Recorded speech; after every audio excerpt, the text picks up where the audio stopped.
I love the way the film kind of explores desire, but also like the vampire is this frightening yet somehow seductive, like strangely seductive figure.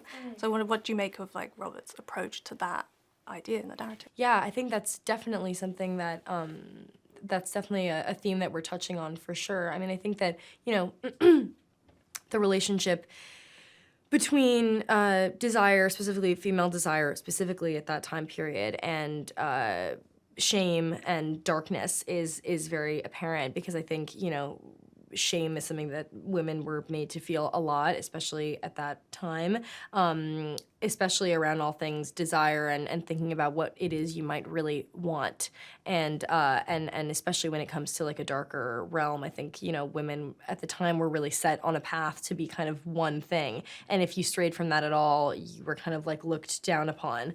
And so I think that's a theme that we're absolutely exploring when it comes to, yeah, what it is that you really want and what it is that you think you're supposed to want, and how you kind of come to terms with that internally.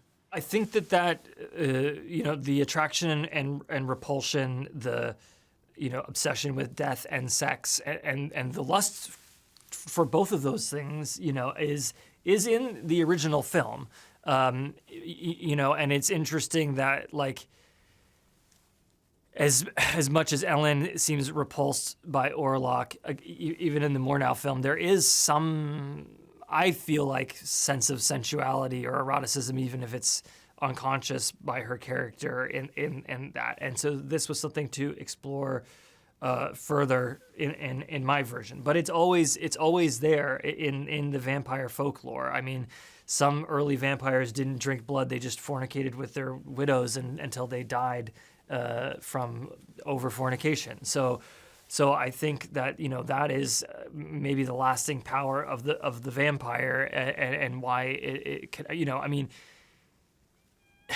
even in Twilight, which is somehow very innocent, like, it's really what it's about, you know.